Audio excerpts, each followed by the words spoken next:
everybody. Welcome back to the Utmost Sincerity podcast. Thank you for joining us on this glorious day. Do my check-in. Coop, how you feeling, brother? Feeling good, brother. How are you? Man, I'm good. I love your saying, you know. Man, any day above ground. Any day above ground is a good day. Yes, That's sir. Right, that's right. Yes, sir. So look, guys, we coming to you guys on today. We have a guest with us today. We're very grateful and gracious that he came and with his presence today. Yes, sir. We're going to have somebody here today that's going to talk to us about gaining financial freedom. Mm-hmm. I think we kind of, as in the Black community, have not been taught our economics and financial literacy on just what we need to be doing in everyday life, with our spending habits, what doing with our money, how to save money, and how things look like. So, without further ado, I'm going to let him introduce himself and let you guys know who he is. Sir, how are you today? Man, I am great, man. How y'all doing? Man, I'm honored to be here, man. I'm like, listen, man, I feel like a rock star. When I get to be on y'all's show, man, I'm like, man, this is awesome, man. I'm really impressed, man. And let me give credit back to you guys, man, just for what y'all are doing and how you're endeavoring to empower the African American. This is well needed. Thank you. This is well needed, man. And for y'all to be the visionaries of this, man, I pray that, God just blesses you guys and increases you more and more, that this will just be the beginning of many, many great things to come. Appreciate that, bro. Yeah, absolutely. Appreciate that. Absolutely. Yes, sir. Yes, sir. So we have Mr. Daniel here. Can you tell us your title? My name is Daniel McRae. I'm a certified estate planner, my title, but I'm also just an advisor and financial insurance advisor.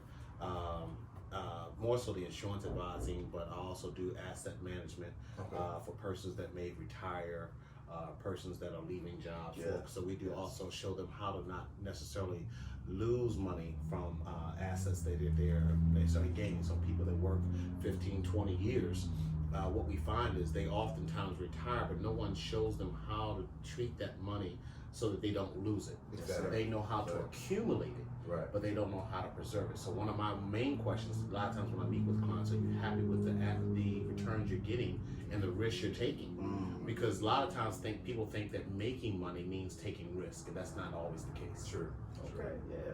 So me and Coop, actually, we have been clients Exactly. of Mr. Daniel, and also, he offers a lot of different things, and even with me, he kind of got on me before we started today, and with telling him about my back surgery, he was like, do you have your disability insurance? Do you have it? Yeah. And I said, well, yeah, I got to do the job. And he gave me this look like, come on now. Yeah. Come on. Yeah. You know better. You should have your own. Absolutely. And so definitely, after we do this, we're going to reconnect. Yes, so, yes, that's definitely sir. something that, Yes, sir. he's right. Yeah. And this is why we're here today Yeah. to kind of discuss and talk about these things. And So true. yeah, So true. yeah, and just gaining knowledge. Man. We just want to gain knowledge on today. Definitely. The knowledge is the key. A lot of people feel inadequate, Right. but it's one of those things where I believe that you have to start somewhere. True. So true. You have to start somewhere. I look at my background.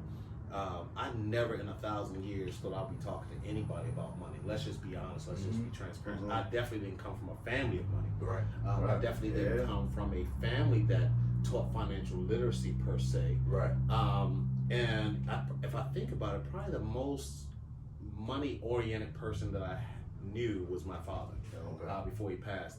And when by that I say I saw a business acumen in him, whereby he was. You guys are probably too young, but Mondawmin, before it became the Mondawmin of the 21st century, used to be the old Mondawmin where they had floor shim. And they had that was where you purchase your shoes, and they had a guy, a place downstairs called Hardy Shoes. My dad was the first black manager of that shoe store. Wow. And I actually used to watch him in there and sell shoes, and that's how I actually learned how to interact with clients like you guys. Right. Because right. I used to watch him when I was a little guy. He used to sit me on top of the counter. I used to see him, the old cash register, he punch the numbers and pull the crank down. And Right. I'm like, man, I was like, wow. So I was intrigued as a young guy.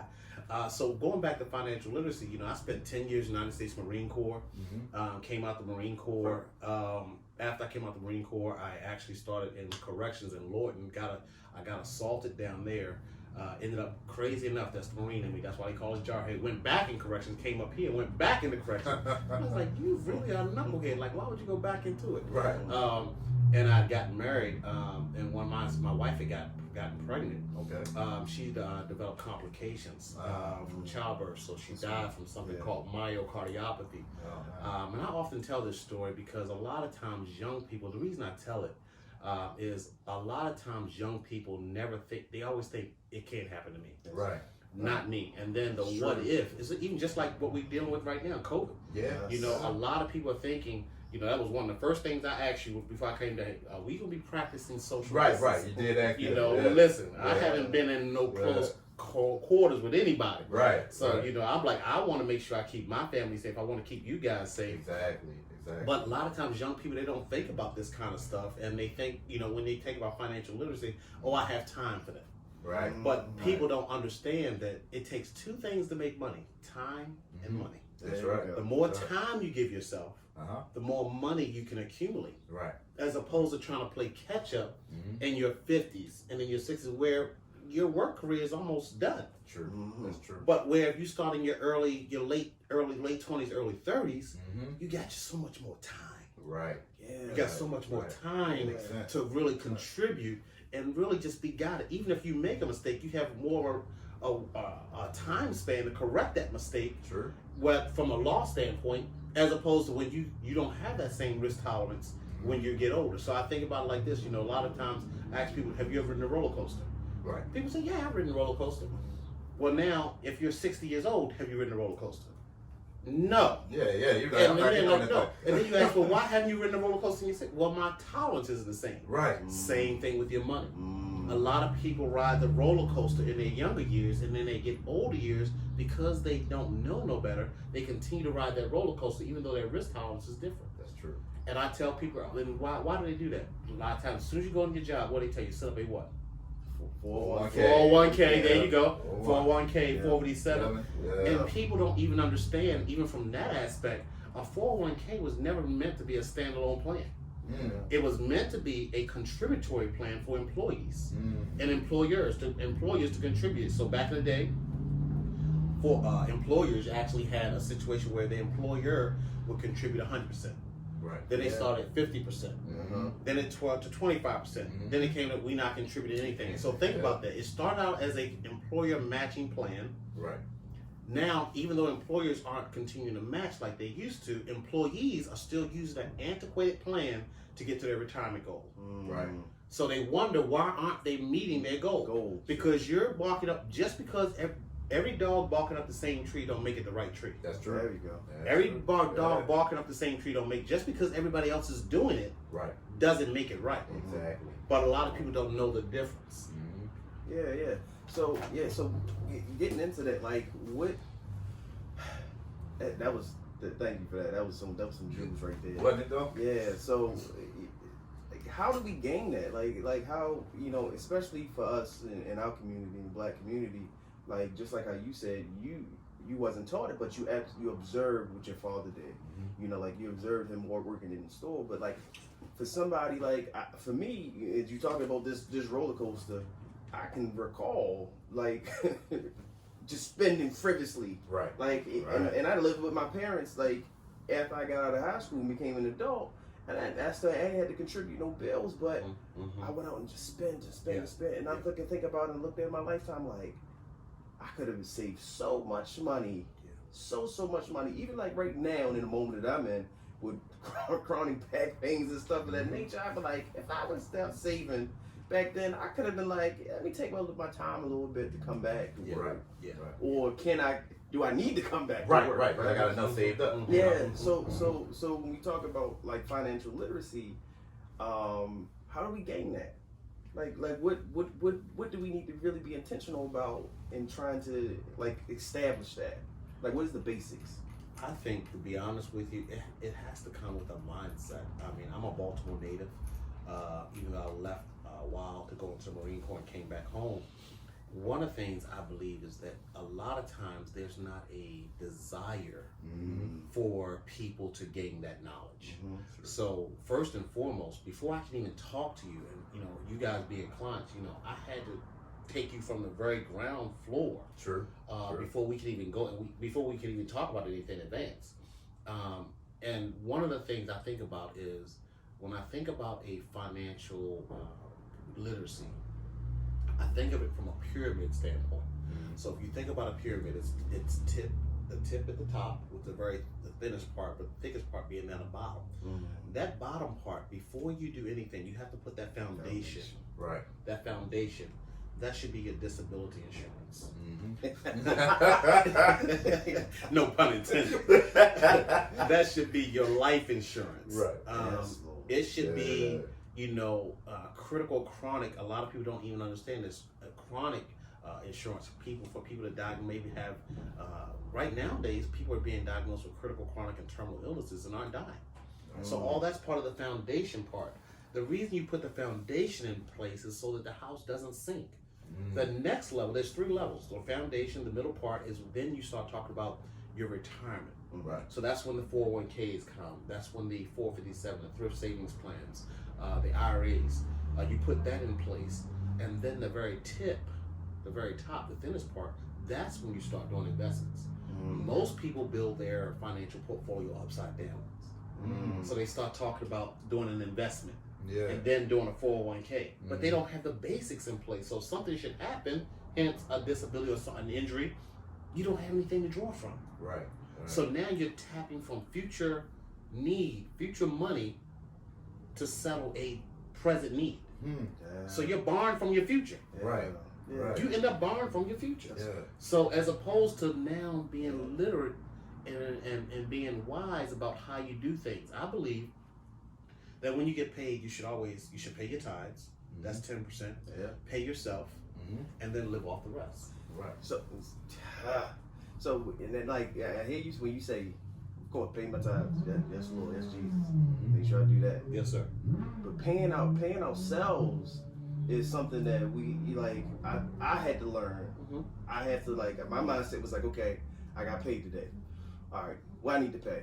Let me pay these bills. Once I pay these bills, whatever I got left over, I'm gonna grab these new pair of shoes, right? But I never took time to say, when I got paid, I paid myself first, right? Yes. Pay myself first, then I pay my bills, Right. and then whatever that of that nature. And but again, I'm learning this late in life. I'm learning it late in life of of that process, and I'm a big believer that economics, that stuff should really be taught in schools, because just like how you saying, the desire, Right. Let's be honest, in our culture, in our society, for as the Black community, we just not taught it. We were not taught that. It's not like that passed down. So we're grateful for people like you who okay, let me get this mindset together. And this desire that now I'm going to teach, right? But somebody like myself, I was never taught. I just all right. I know for a fact that my father used to write on the bill envelope, pay by this date. And put it on the table and write yourself a little note, pay by this date. And I'm okay. And that's how I grew up. All right, as long as I pay my bills, my bills is paid on time. And that's what I can relate to. What you're saying is I was never taught this as a kid. It was never taught in school. I never really had my parents sit down and teach me. I still remember the one episode from the Cosby's. Remember when Theo wanted, I think he wanted a shirt, and Bill sit him down, and he had the Monopoly money, I think it was. And he was like, "Oh, so you think you're grown enough to get out on your own?" I still remember that episode, and he was taking the money. That's the truth. But I used that same tactic with my oldest daughter with the money, because it stuck with me. You know what I'm saying? Just saying that, man. Shout out to the Cosby's, man. There you go. I know. Bill got his stuff going on, but man, that show did a lot. Absolutely.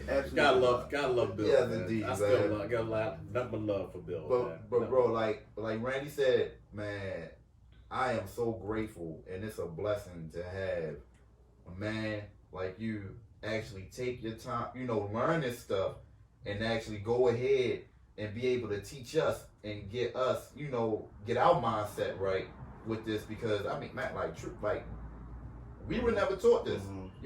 We started figuring out a little bit of it as years went on. After mistakes. Exactly. a lot of mistakes. But you know what? It's one of those things that we've all made those mistakes. Even myself, it's not until you start getting, and it's something that happens when you start turning a certain age. I won't mention an age, but when you start turning a certain age, man, you start thinking in retrospect, because my dad died when he was 38. So he was really young when he died. So I was left to really figure out some stuff on my own, like you said, making mistakes. I remember, trying different things, man. Will this work? Will that work? Will this work? Yeah. To your question, one of the things I think I don't promote and tell people to subscribe to a lot of things, but I do know that there's one particular podcast, since we're on a podcast, right, that definitely works. That's Dave Ramsey. Dave Ramsey. Dave Ramsey is one of those podcasts that you can listen to, will educate you, and if you apply it, will give you sound advice. Yes. He's not tied to no political party. He's not tied to stock. He's just literally giving you sound and financial advice. Right. And I believe that people listen to that and apply it. See, wisdom is applied knowledge. Right. It's one thing to get the information, it's another thing to apply it. But if you apply that information, I think people can really go a long way. Right. We talked about paying yourself first. Download an app called Stash, STASH. Stash. One of the things that Stash app will allow you to put money aside. Oh, really? It will allow you to basically take money out of your account and basically stash it. Oh, wow. And then people that's real good. Yeah. That's one of the things. Something, because guess what? I know you're often heard, if you have a $20 bill and you break it, that $20 bill is gone. Yep. Definitely is. That $20 bill is gone. So don't even break the 20. Right. Let's put the 20 up. Don't even touch it. I'm that person. I legit go to the store. I had $20 in my hand, and something cost I don't know, let's say it says $7.86 or something. Right. I put my 20 away, I'm gonna use my card. So I'll be like, nah, I don't want to break this. Once I break this 20, it's done, bro. Man, gone. It's done, bro. But man, I'm really, man, this is what, and I don't by no means consider myself a person that has arrived. I'm still learning every day. I'm still trying to, do things myself that self-improve myself. But man, looking at you guys, man, from when I knew you, when we first started, and looking at you guys now having y'all families, and now doing y'all thing, and really growing up as men, man, that is just encouraging. You guys are doing a great, even though you may not feel like you are, because it's always incremental steps. Right. You guys are doing a phenomenal job. The fact that you guys at your mid to late 30s or whatever age you are, the fact that you're listening to this program, the fact that you're doing this program, the fact that you're even thinking about it, that is way beyond what most people are doing. True. So the fact that you guys are doing something as opposed to nothing, and that's what I want to tell everybody. Listen, start somewhere. Yeah. Start somewhere. Listen, you know what? I was spending, I have a spending habit, and you know what? I spend about $500 a month on whatever. Well, can you cut that back to $250? One of the things we don't like in the let's just be honest, one of the things we don't like is delayed gratification. We want it right now. Yep. We gotta have it right now. We're the the fast food generation. We have to have it instantly.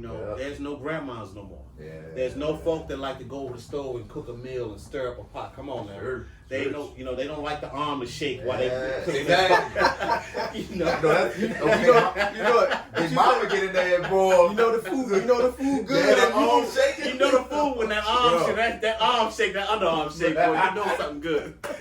So, there's no grandmas no more. There's no, I believe that we have to get back. You know, I look at this young generation, and you know, one of the things I still do this, and people ask me, "Man, you crazy?" But if I see a young man and he's walking his pants down by his behind, I grab him. I said, "Man, come here, let me talk to you for a minute." Yeah. I said, "Do I have permission to be a mentor for you for a second?" And if he tells me yes, then I'm gonna talk to him. Say, "Man, pull your pants up." Yeah. I said that describes you as a person that portrays your self-image. True. You don't want people, you know, just, and I know we're not talking about this shit, but just walking down the street, I have 2 boys.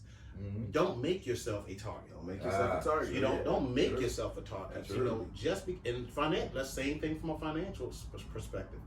Don't make yourself a target. You're setting yourself up for failure. If you don't know what your future is going to look like, look at your generation before you and before them.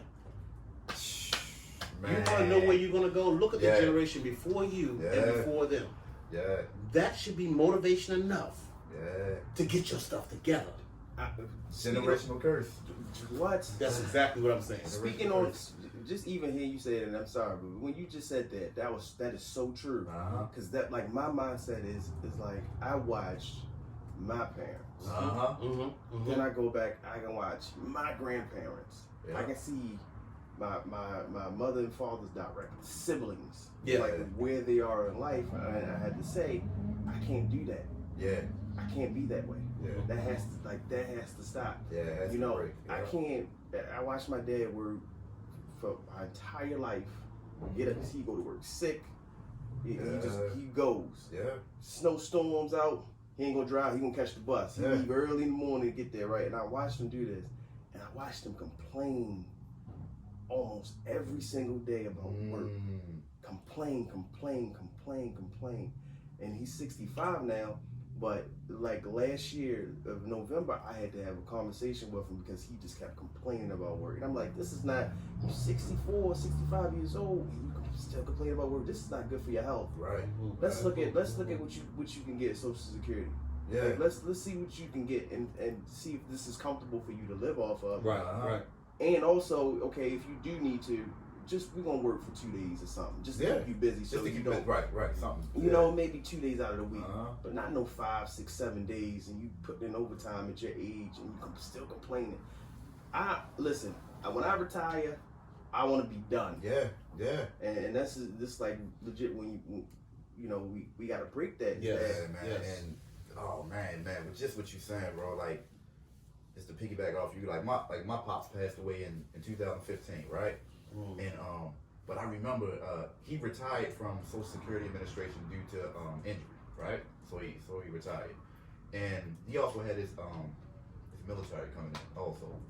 But like my father, he was during that era. He was Vietnam vet, Agent Orange, all that stuff. So they had like a big case in. So he got a big settlement set up, right?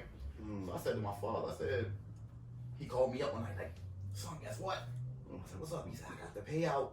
I'm like, what payout? He's like, man, they paid me out for the case we had about the Agent Orange stuff. I'm like, oh, okay, good work, Pop. You know, got some nice money. You know, said to him, Pop, that's your money. Enjoy yourself. Be careful of who's gonna come around now that you got that money. Absolutely. You know, and he's like, I got it. I'm cool. But just like you said, like that's the thing with our culture and us as black people. Some of us, well, I'm gonna say the majority of us, when we get something, a large amount, we flashy with it. My father walking around like he tell me to get his wallet one day. I get his wallet, thing can't close. I'm like, Pop, how much money do you have in here? And very generous with it. Yeah. Oh yeah. Very, very that's like $3,000. Pop, why are you walking around with $3,000 in your wallet right now? Yeah. I was like, you know that you are a target being out in the street. These guys see you got your jewelry on. You're an older guy. You're a target. Like, it's nothing for them to run up on you and rob you. Pop, you got a bank account. Put this in your account. Oh, son, I'm good, and this and that. Man, he blew through the money. They like that effect of like being able to touch it. Exactly. Like, you know. Exactly, bro. And that's where I get back to the generational curse. Because I'm like, I don't want to be that in mindset. That mindset. You know, I don't want to be that. Yeah, you know, it's very true. I look at, and I love my mom. My mom is still living. But my mom told me something the other day. She said, honey, I'm not good with money. You know, I'm not good with money. But I think about where she grew up, West Baltimore. You know, there was nobody that taught her that. I'll say this, you know, you talked about your dad, you know, how he walked around with his wallet. I'm going to say this now. I don't know if you guys have to leave it, but it needs to be said. No, it's not. No, But black people wear their wealth. Huh? True. White people stash their wealth. There we go. So true, bro. If you look So at true. it, There we go. if you want to know, look at a black person, and to be honest with you, the most people that are most flashy, they don't have any money. They're broke. That's true. That's true. You don't wear wealth. That's right. Wealth, first of all, is not money. Wealth, first of all, is a mentality. But so once you start training yourself with the Dave Ramseys and the podcasts like you guys are doing, and start educating yourself, you start really becoming wealthy. Because I'll be honest with you, I literally have clients that literally don't make above probably $50,000 a year to have wealth and literally have more money in their account than people that make over 6 figures that are broke. Bishop Jakes told a story one time. He talked about the guy living across from each other, and their backyards were facing each other. And the guy with the small house used to look across the fence line and see the guy with the huge house and said, "Man, he sure does have it made." And he's looking at the guy, and the guy in the big house is looking at the guy across the fence from him with the smaller house and saying, "Man, he sure does have it made." Why? Because the problems that perceived problems that the person with the big house has, the person with the small house. See, with money comes more responsibility. Yeah. You get a big house, you have to maintain it. You now have to do the lawn. You ever see somebody move out to the county, but they keep the house like they're still in the hood? I'm just because the mentality hasn't changed. So once you change the mentality of a person, then you can change their actions. Right. But see, what we try to do is change the actions, and then we try to change the behavior. We try to change the behavior before we change the mentality. So we try to tell you act a certain way. Grandma used to say it like this: you can't take the I'm not gonna say it that way. I'll say it this way: we can't take the pig out the pen. Because that pig, even though you take that pig out the pen, that pig still has a certain mentality. Yeah, still want to get That still want to get dirty. Yep. I still want to get dirty. So you got to change the mentality. Right. And then once the mentality changes, then the actions will change. Exactly. And I think a lot of times it goes back to one of the first things I said. It has to become a desire. Yes. Like you guys said something key. You know what? You saw what your dad is dealing with and complaining year after year, and now 65 and still complaining. You saw your dad walking around with this money, but the mentality feeling like I gotta show it. So now you guys have made a conscious decision, again going back to changing the mentality, that hence the actions will change. You changing the mentality of how you're thinking, hence your actions will change. So now you're not gonna wait till you're 65. No, to start putting some money up. No, exactly. You're not gonna be walking around with clouds of money in your wallet, trying to feel like your back pocket is thick because you feel, or your front pocket is thick because you feel like you got to impress somebody. Right. You're not gonna wear your wealth. No. So that goes back to all the stuff that we really do, and I'm so passionate about it because I'm a product of it myself. Right. When I lost my dad, when I actually was in boot camp. 18 years old, man, it's not a lot of people. So I consider this a privilege and a pleasure because there's not a lot of us that's reaching back, and helping and mentoring and saying, "Man, young man, let me help you and let me show you." That's right. We get caught up in our own ideologies of what we have going on. We concerned with what we got. And I got mine, and you got to get yours. But this is old school right here. This is where, when I grew up, old folk used to sit down at the picnic table and tell you, "Boy, come on and sit down and let me talk to you." Yeah. Or you just sit back and you just happen to hear a conversation that they're not even talking to you. Back in the day, old folks said, you don't get involved with grown folk conversation. Right. Talking grown folk conversation. So, you would just be sitting around playing and you would catch a snippet of something they said. Right. And then that would, but how do you see it go? So it goes back to one of the things I know we're going to talk about here shortly is about the how do you create the generational wealth? There we go. Yeah, I was going to get to that. We create the generational wealth, and I don't want this to be about money. Right. Okay. Because wealth is not money. Okay. Wealth is a mindset. Wealth is how you take care of what you're blessed with, because easy come, Easy go. Yes, sir. So it goes back to that mentality of how do you take care of what you have. And I'm not always the best. God's blessed me. I'll give you an example. Sometimes you walk, my wife get in my car and she be like, when you gonna clean your car? Yeah.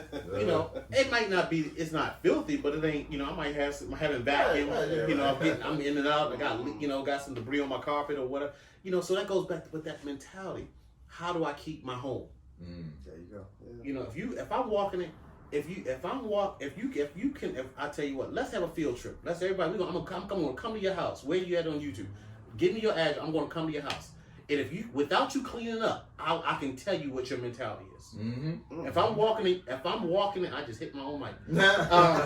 So if I walk in your house and I can walk in your sink and you got dishes piled up for days and you ain't walk, you got flood stuck to those dishes. That deals with your mindset.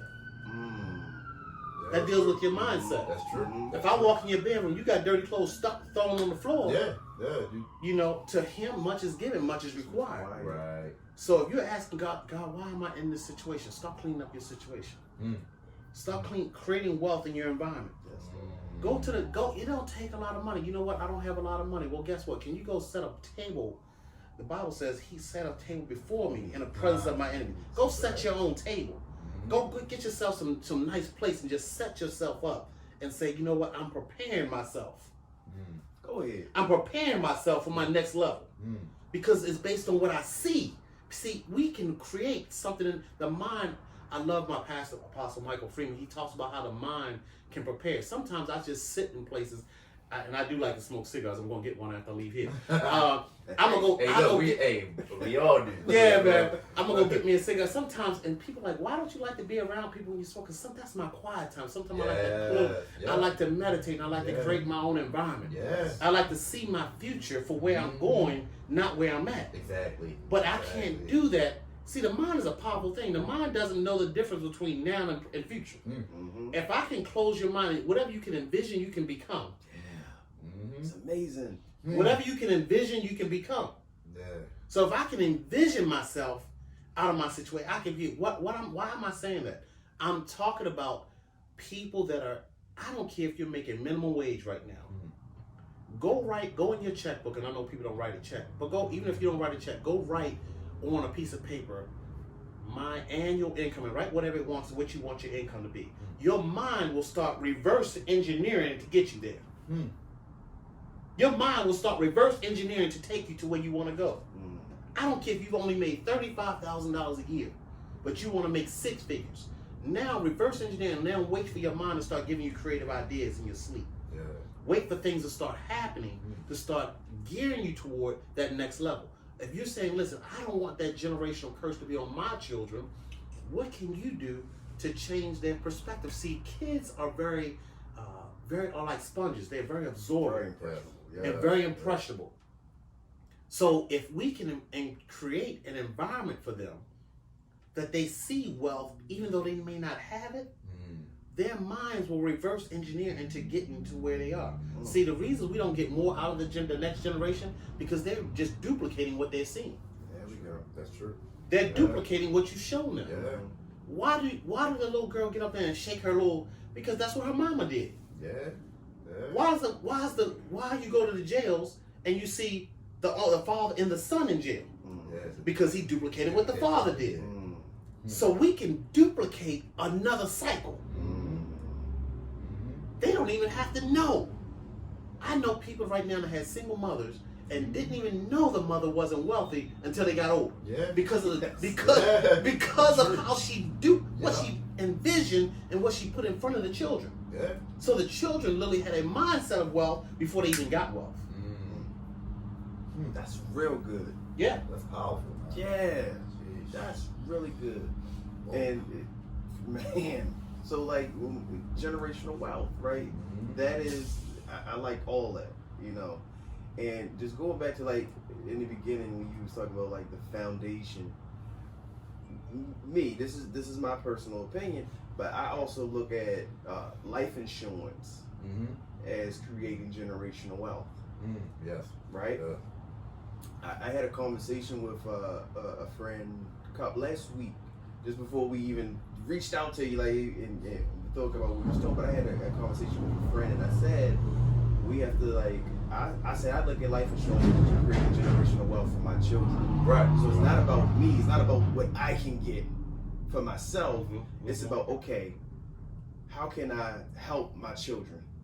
So if I'm able to get life insurance, and God forbid, but we all we don't know the day or the time, right? Sir, The Bible say. Right. But if I pass, I'm leaving something to my. I was talking to you about it. Yeah, it was. Yeah.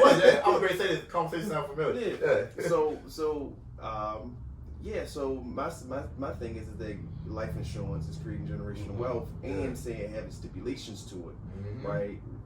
Creating a will about how your children or whoever you leaving funds for, right, how they can move forward. Right. And to me, I think like this is the things that the white families do. Yeah. Like white supremacy and their inheritance. They pass down inheritance with each other.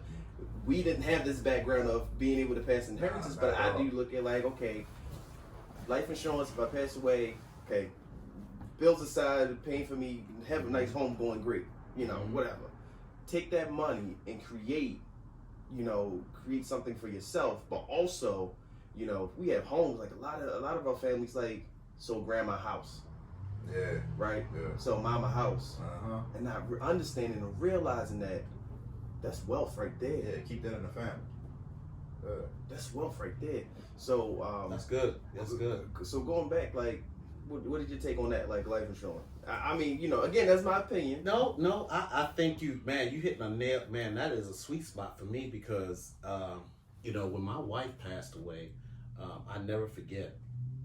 She had told me, she had kept saying, and it's funny the things that, used to hear the old folks say, people will say things and, when it comes back, she's like, well, why were they saying that? And then something happens. She kept saying, let's get mortgage protection.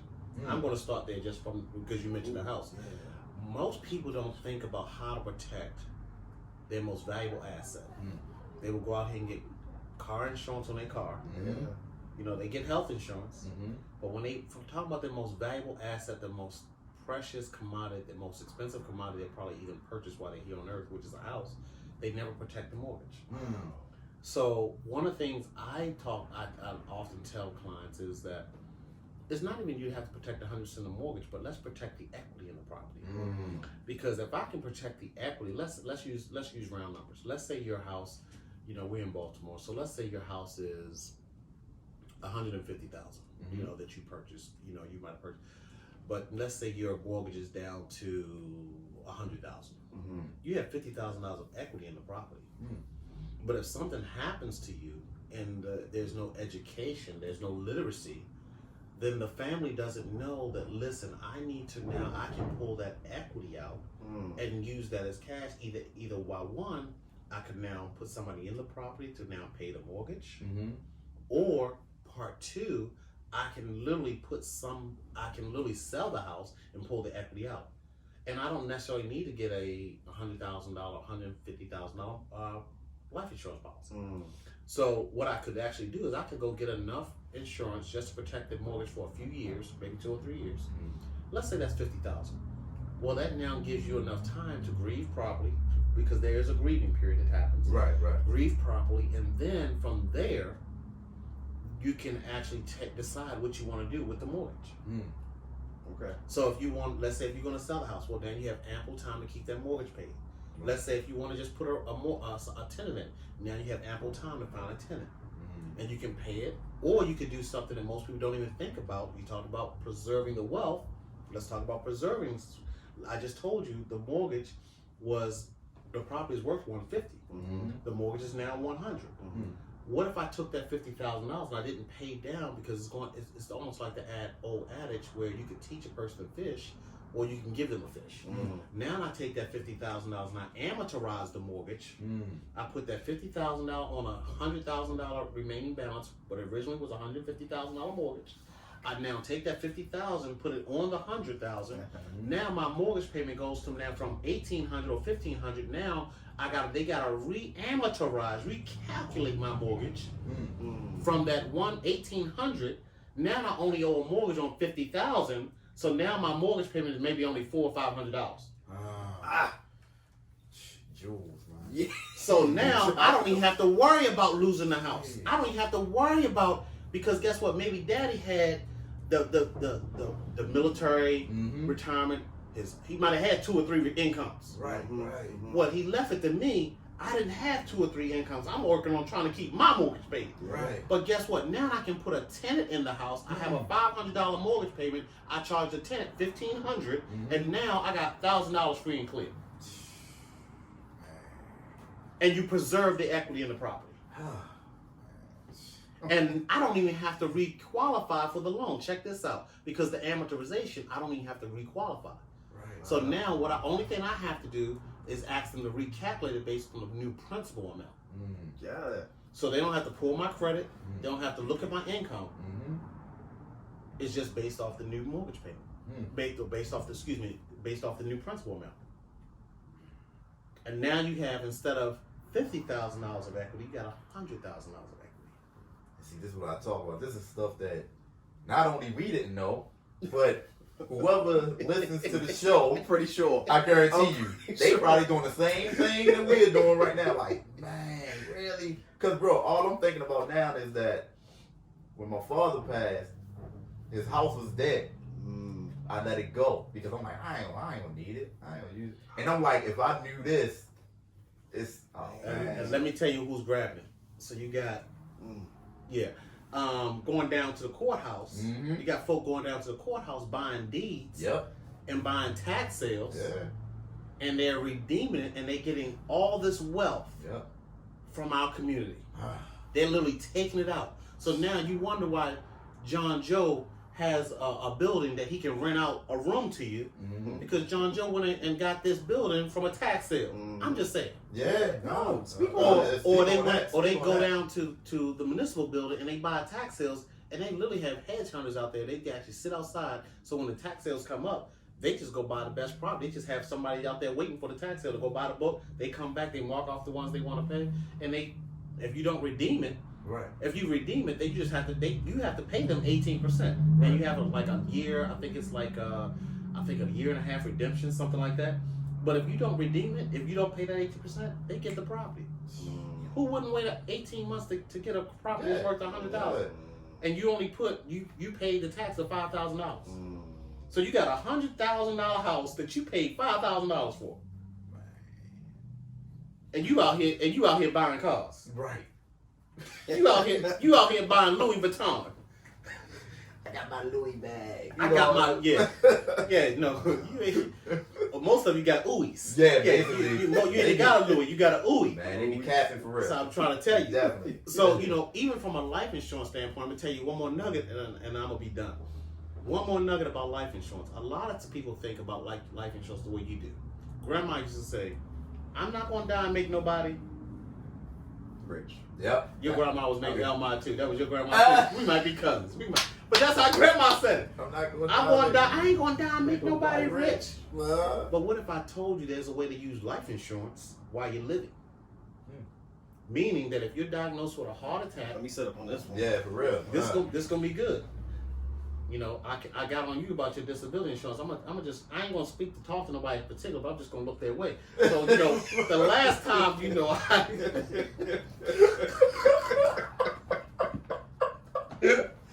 I'm just saying. I'm taking them. So but life insurance, you don't just have to die. That's death insurance. Life insurance should be just for that, for life, for one or two ways. If something happens to me or my spouse, I have young kids or I have no kids, how long do I need that income to sustain me before I just continue on? Okay. That's life insurance, because it's going to continue it's going to make my life, it's going to indemnify my life while I'm living. So that now puts me in a situation whereby if something happens to me, I have enough wealth, I have enough money in place to protect myself for a period of time. One. Part two, there's actually a lot of companies out here that sell cancer insurance and they have the companies, the A, the Duck, and all the other ones that sell the life insurance, sell that perception of if something happens to you. Well, they only pay about $25,000. The average critical care, what you don't know is the average person, see, this is where education comes in. The average long-term care stay is $90,000 a year. So what is $25,000 a year going to do for you? Right. There's actually a life insurance policy now. The new type of life insurance is almost like your flip phone. Most people, do you have a flip phone still? No. You still got a flip phone? My dad did. I don't know. So it's like the dinosaur. So my point is a dinosaur in the from a phone standpoint. Right. From a communication standpoint, nobody has flip phones. Now everybody has smartphones. Right. So the new type of life insurance comes with what they call living benefits. So if you're diagnosed with a heart attack, stroke, kidney failure, cancer, any type of critical, chronic, or terminal illness, the policy accelerates the death benefit up to 80% of the death benefit while you're living. Wow. I'll say that again. If you're diagnosed with any type of critical, chronic, or terminal illness, the policy accelerates up to 80%. There's one company that does up to 90% of the death benefit while you're yet living. So you don't have to die to use the life insurance. Now you get to determine, well, I got this mortgage protection, but I got living benefits with it, so I got diagnosed with something. Let me determine, because going back to generational wealth, if you leave $100,000 to JoJo, JoJo gonna be riding around the block, around the hood with the roof open and acting like, and he gonna blow it. Yeah. It'll be gone in 3 months. Or hit Miami to be on the ground. Right. In Miami, he gonna be flexing. Right. He gonna be flexing. DJ Khaled on the Jets. Right. And then like a month later, he's back in the hood, broken And they try to out. figure out what happened to your money. Well, that's why the average person that wins and you can do research this. The average person that wins the lottery, they're broke in about 12 months. True. They're broke in about 12 months. That is true. So that's the living benefit. So we talk about life insurance from the standpoint of protecting the life and indemnifying the life of the party that may, let's say there's a husband-wife situation or family situation, to make sure we replace that income for a period of time. That's one way of using life insurance. Another way of using life insurance is the living benefits, the new type of life insurance. And the third way is it's a way to create a tax-free retirement. Most people don't know that. You can create a tax-free retirement through life insurance. It's the only vehicle that currently Trump hasn't gotten a hold of that still passes from one generation to one generation tax-free. So if I have a life insurance policy on you and something happens to you, I get that money 100% tax-free. Now the principal comes to me, I get a check, it's tax-free. Where now the education comes in, where do I put this? What most people go do is they go buy I'm gonna go buy some stock. Now you just made it non-taxable money taxable. Ooh, okay. I don't think about that. Yeah. You now created non-taxable money, you just made it taxable. Why not put it in something, if you can qualify into something where we talk about generational wealth for children? There's a way you can even put a policy on a kid and they create generational wealth. So by the time they're 45, they got millions of dollars in a tax-free vehicle. Why not do that for you? If you're in your 30s and early 40s, you're young enough. You remember the first thing I said, it takes time and money. So you can't do this when you're 70. Right. You can't do this when you're in your late 60s. You need to give yourself enough time whereby now you can, in your late 60s or 70s, maybe put this on someone, maybe one of your grandchildren, so that you want to leave a legacy. Instead of going to buy a Gerber policy, put something like this in place. So now they got $150,000, $200,000 in tax-free money. And if you don't believe me, go get the book, Safe Money Millionaire. SAFE Money, MONEY, Millionaire. Safe Money Millionaire. It talks about how to create those tax-free strategies. See, most people are still using old type of life and old type of vehicles, antiquated ways of retirement, 401ks, the 457, the retirement, the pensions, the things that were intended to be contributory plans from employers for them to contribute to, that when they stop using them, you're still putting money in those 401ks and 457 and not getting no money, not getting no match. So why not take that and create something for yourself that can create long-term generational wealth where you can pull from and really create a family bank? Now let me really take it to another level. A family bank is something whereby when your babies grow up and your daughter wants to go get a car, well, guess what, baby? We ain't gonna go take no loan out. I created this vehicle over here when you were a baby, when you were younger. So guess what? You can borrow from the family bank, and now you just have to pay the family bank back. You take that. You know what, baby? I'm gonna let you borrow from us, You're gonna pay it, but you're gonna pay it back. But you're gonna pay it back with no interest. So now you save your baby from paying all 2 to 3 times interest, depending on the credit, to get out of it. Now I'm glad I said that. This is a free nugget, and I'm done. I'm gonna shut up. I promise. There's one other thing I want to share because I can, for some reason, I feel like there's somebody out there that says, you know what, I'm overwhelmed in debt. So guess what? I can't afford to do some of the things. It sounds good, but I can't. Can we just be real? Yeah. I can't do it because I got student loans. You know what? I came out of a bad situation. They left me with all this debt. I'm in a situation. I'm a single parent. I can't do this. Well, let's talk about how to get you out of debt.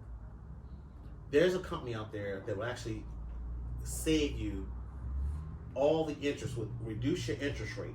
Because when you pay your debt off, if let's say you have 3 credit cards, let's say you have one for $15,000, one for $10,000, one for $5,000. You pay the lowest one down first. But most people can't pay it down because the interest is so high. They continually pay and pay, so they never get ahead. That's why they say it's going to take them 20, 30 years to get out of debt. So one of the ways you can do is you could always go create another source of income, another stream. I believe in people having multiple streams of income. You know, whether that's a small business. I don't care if you sell cupcakes. That's an extra stream of income. Okay. You know, I don't care if you go with your hands. You can go, you know, detail cars. That's an extra income. Now you create that other stream of income, and now instead of spending that, you now apply that to the debt. Or you can use a company that actually, there's some of the companies that are out there that reduce. Now there's not a lot. You got to be careful because some of them will affect your credit report. Meaning that if you go out and you say, okay, I'm going to pay off I want you to negotiate my credit and negotiate this debt, and it will show up on your credit report as a canceled account, which will drop your credit report. So instead of doing that, you want to deal with a company. There's one company out there they call Consumer Counseling Credit. Consumer Counseling Credit. What they actually do is negotiate with your creditors a lower interest rate, so that now you save yourself an interest rate. So now the same amount of money that you were paying every month anyway, more is going toward the principal. Okay, yeah. They negotiate your interest rate down. So now when that first one gets paid off faster, then the second one, you can apply what you're applying to the first one. You can now apply that principal, that payment, to the next payment. Now you're making a double payment or making more payment. And then when that second one is paid off, now you're paying off the third. Yeah. That helps you save down on the interest. Yeah. Same thing on your mortgage. If you want to go make an extra payment every single month. Well, once a year you make an extra payment on that house. It brings the principal down to about 15 to 17 years instead of a 30 years. That's what I used to do. Do that all the time when if I did my taxes and I get them out, I always pay my mortgage. Take one of my mortgage, I'll double pay. I'm always ahead. Yep, that's good. That's good. Yeah, that was something that I did.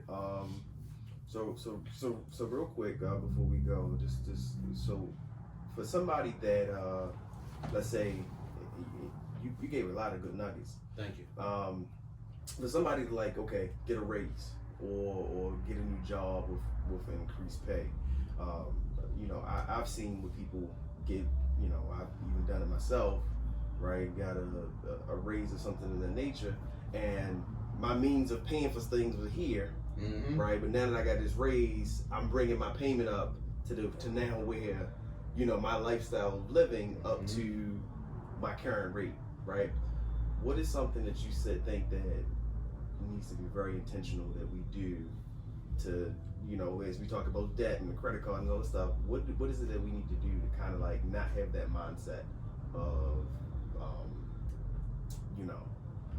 going to still trying to meet those means when we actually got extra cash flow coming in. So what is it that our mindset or things that we need to really be intentional about doing on that? I think personally, one of the things you just said is what you do. Just be intentional. Yeah. Just be intentional. We talked about the stash app. We talked about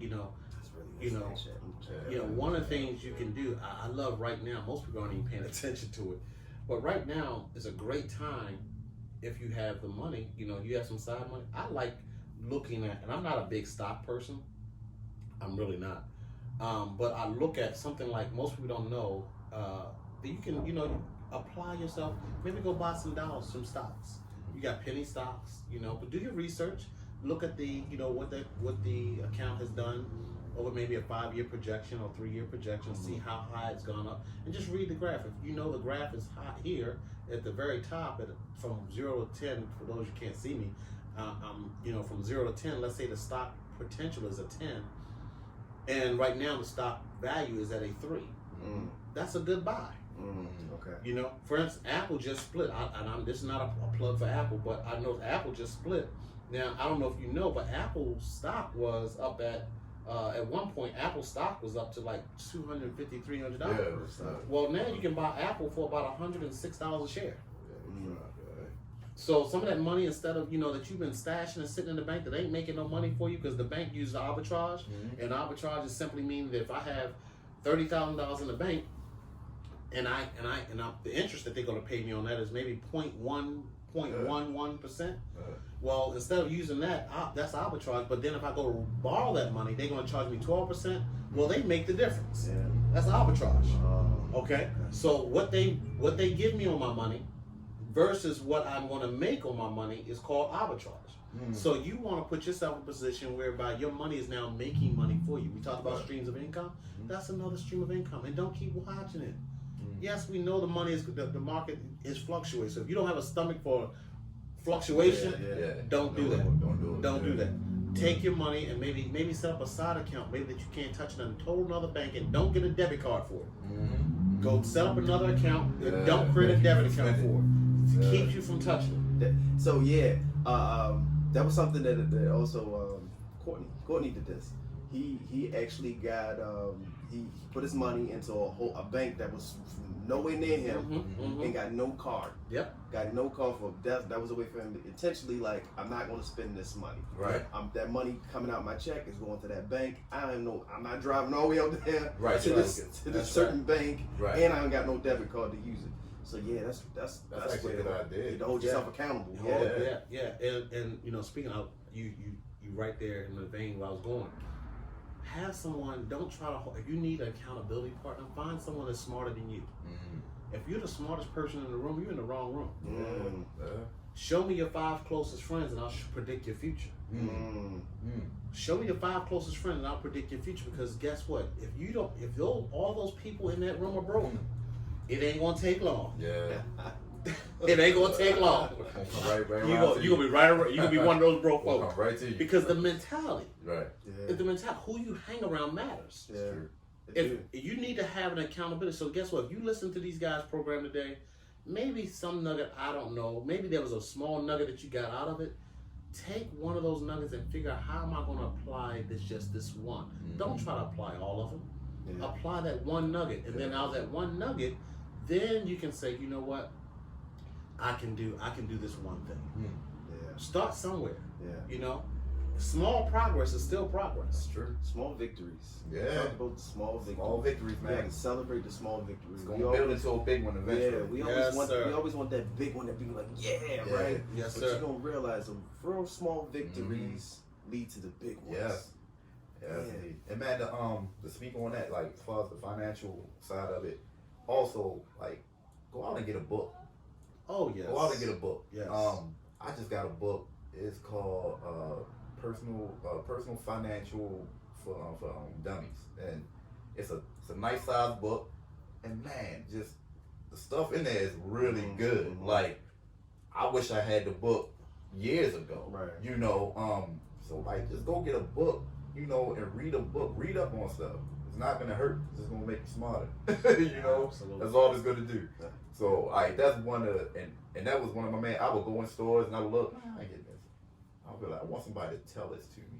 I want somebody to tell me how to do this, And that was a big issue with me. I just want to tell me, And I was like, like when my father used to always tell me, he was like, you want somebody to do things for you, but you gotta try. Before you get someone to actually go ahead and they're gonna help you. You gotta try. So, and I ain't gonna lie, like my wife was big on that too. She was like, you need to No, you need to go out and read up on stuff and figure it out. We don't. So. We as a people don't like to read, man. Yeah, that's we true. We do not like to read. But you know, I used to hear old folks used to say, you want to hide something from a black person, put it in a book. Yeah, in a book. Put it in a book. Put it in a book. Yes. You know, I don't know who was this. I heard a story that somebody was telling. I don't know if it was Kevin Hart, but someone was saying that their mother kept calling their mom and said, "Hey, mom, I got a problem." And she said, "Well, baby, have you prayed about it? Have you read your Bible?" Yeah, mom, I'm having a problem. I'll look at that later. And he called her maybe a week or two later and said, "Man, I'm still having a problem, and I'm still dealing with this." She said, "I've always told you to read your word, read your Bible." And he never thought about it. Said, "Yeah, I got it." So he just eventually, ignored it. And that may not have been Kevin Hart, but whoever this was that said it, I remember him saying that she died, and he remembered, her always telling him to pick up your Bible and read. And when he opened up the Bible, there was $1,000 in the Bible. Wow. So a lot of times, your answers, and like I said, I don't want to make this all about money, but a lot of times your answer is already in your hand. Yeah. The resources that you use and the things you do to create your own outcome. Yeah. True. So true. Yeah. So true, bro. Oh man. So Daniel, thank you, man. We appreciate you Thank coming It's through. my pleasure, bro. It's You- my pleasure. You dropped a lot of jewels I today, appreciate it, man. and I'm quite sure. I know the information that you gave today, it helped me out a lot. Yes. Good. So, and I'm quite sure Randy feel the same way, Yeah, and I'm quite sure whoever listen, whoever watch this episode will feel the same way. I appreciate that. On man. replay. Look, Red. look, I'm going on replay. Like, all right, I'm Exactly. gonna have to go back. What Daniel said about that? I'm gonna go back. Exactly. Let me look at this Appreciate bread. it. Thank you, man. I'm honored, and to God be the glory, man. God be the glory. I can't take no credit. I'm just honored to be able to be a part of a small part of a bigger problem. Yes, And sir. I'm just trying to do my part, and That's it. and as I do my part, then maybe someone else will come along and add something else. Some water, some increase, some water, some planting, some water, but then God has to send the increase. Yes, So, yes, so my job is just to do what I'm doing and sow seed. Yes. So that's what I right. consider this. This is just sowing seed, man. God always says, He Just said, sowing seed. send one. Say one. That's it. You send that one, Uh-huh. that one turns into 10. Yeah. That 10 turns into 100. Mhm. That 100 turns into 1,000. So Mhm. we thank you on today. Yes, And sir. if, Yes, real sir. quick, if you want to just drop, let people know where we can find you. Yeah. The number they can give you a call. where they can reach your you. website. Feel free. Yeah. If you want to reach me, you can call my office. My office number is 240-444-3420. That's my office number. If you want to, again, it's 240-444-3420. That's my direct office line. You can find us on Facebook at DLM and Sons Consulting. That's D as in Delta, L as in Lima, M as in Mary, and Sons Consulting. Or you can go on my website, yequus.com/DLM Financial. That's yequus.com/DLM Financial. So that's my information. Feel free to reach out to me and just let me know how I can help you, and I'm here to serve. Thank you. Once again, appreciate you, man. To everyone out there, we want to thank you all for joining in with us, and see you on the next episode. Thank you, guys.